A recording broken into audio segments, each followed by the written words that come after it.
Peu importe à quel point tu essaies d'être juste, gentil ou respectueux, il y a des gens qui te le rendent jamais. Et pire, plus tu fais des efforts pour être sympa, plus ils en profitent.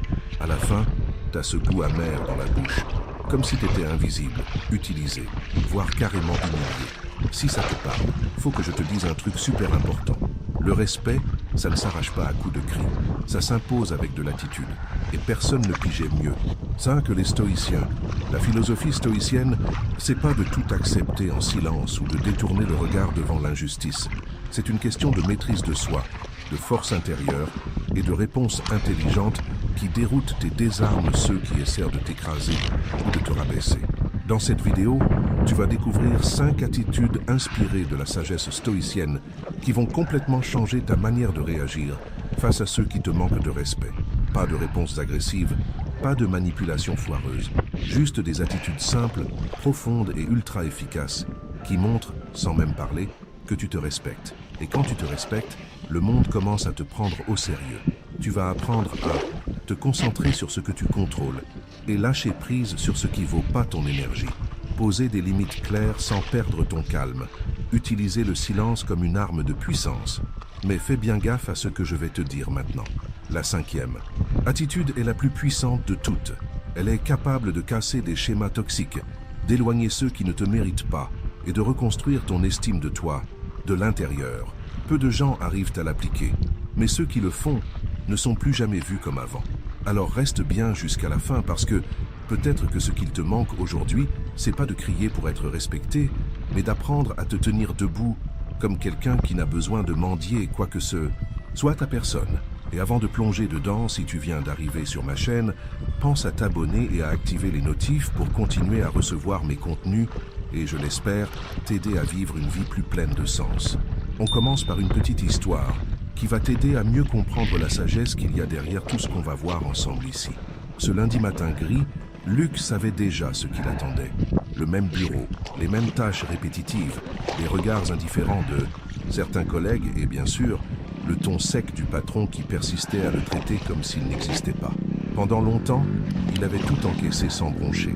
Il essayait de rester poli, d'être sympa, de faire plaisir, mais au fond de lui, il sentait bien que personne ne le prenait vraiment au sérieux. Mais quelque chose avait changé. La semaine précédente, Luc était tombé sur une vieille philosophie, puissante et silencieuse, le stoïcisme. Et c'est là, dans le silence, qu'il avait décidé qu'il ne mendierait plus le respect. Il allait l'inspirer sans hausser le ton. Dès le premier jour de sa transformation, pendant une réunion, son patron l'avait interrompu en pleine phrase. Avant, Luc aurait répondu du tac au tac. Mais à ce moment-là, il se souvint d'Épictète, qui disait que ce ne sont pas les événements qui nous troublent, mais notre manière d'y réagir. Il prit une grande inspiration, resta calme. Il nota ce qu'il devait et poursuivit sereinement. Cette réaction, inattendue de tranquillité, avait surpris tout le monde dans la salle. Pour la première fois, son absence de réaction avait plus de poids que n'importe quelle réponse.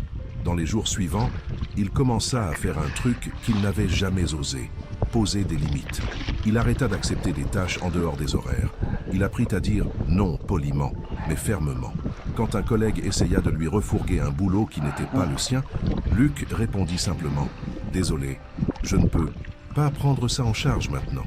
Il se rappelait d'une phrase attribuée à Marc Aurèle « Tu deviens ce que tu tolères ». Et lui, il avait décidé de ne plus tolérer ce qui le rabaissait. Un autre jour, à la machine à café, un collègue se moqua de son sérieux. La provocation était évidente. Luc aurait pu répondre, mais il ne le fit pas. Il le regarda en silence, le fixa quelques secondes, puis retourna à ce qu'il faisait. C'était déroutant. L'autre s'attendait à une réaction, il eut droit à sa méprise élégant, silencieux. Luc avait lu Sénèque la veille et gardé cette phrase en tête. Parfois, ne pas répondre est la meilleure des réponses. Mais Luc savait aussi qu'une réaction sage ne suffisait pas. Il fallait de la constance. Il commença à arriver toujours à l'heure, à rendre un travail impeccable, à parler avec clarté, sans chercher à impressionner qui que ce soit, juste en étant droit. Marc Aurèle disait qu'on doit être comme le rocher contre lequel les vagues viennent se briser. Et Luc décida d'être ce rocher, solide, présent, inébranlable. Mais le vrai déclic arriva quand Luc arrêta de chercher à être validé. Fini d'attendre les compliments, les bravos, les marques de reconnaissance. Il fit les choses pour lui.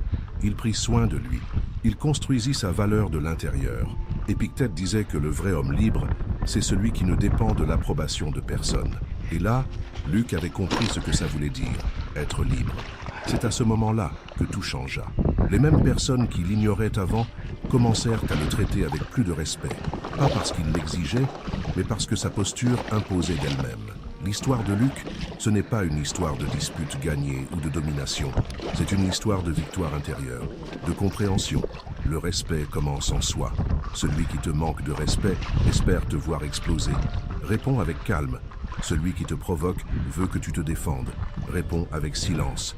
Celui qui te sous-estime attend de voir ton insécurité. Réponds avec assurance. Au final, personne ne peut te prendre ce que tu décides de protéger avec ton attitude. Et le respect, quand il naît en toi, il ne dépend plus jamais de personne. Et maintenant, passons aux 5 leçons qui vont t'aider à désarmer ceux qui ne te respectent pas. Première leçon, maîtrise tes réactions. Celui qui crie perd le contrôle. Beaucoup pensent que la force est chez celui qui parle plus fort, chez celui qui impose son avis à coups de gueulante, ou chez celui qui explose en premier dès qu'on le provoque. Mais pour les stoïciens, la vraie force, c'est de rester impassible quand tout autour cherche à te faire sortir de tes gonds. Maîtriser ses réactions, ce n'est pas un signe de faiblesse, c'est au contraire la preuve d'une sacrée maturité intérieure. Celui qui crie, il perd le pédale. Et quand tu perds le contrôle, tu remets entre les mains des autres ce que tu devrais protéger le plus, ta paix intérieure. La philosophie stoïcienne nous enseigne que ce ne sont pas les faits en eux-mêmes qui nous troublent, mais la façon dont on les interprète. Épictète disait que ce ne sont pas les choses qui nous atteignent, mais notre opinion sur ces choses. Et c'est justement là, dans cet espace entre le stimulus et la réponse, que réside la liberté de celui qui a appris à vivre avec sagesse.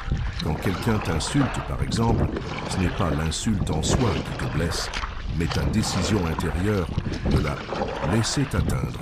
Une remarque méchante n'a de pouvoir que si elle trouve une faille dans ton ego. Maîtriser ses réactions, c'est faire le choix conscient de ne pas se laisser emporter par l'impulsion. C'est reconnaître l'émotion, colère, frustration, orgueil blessé. Et pourtant décider de ne pas devenir l'otage de tout ça. Ça demande de l'entraînement, de la présence.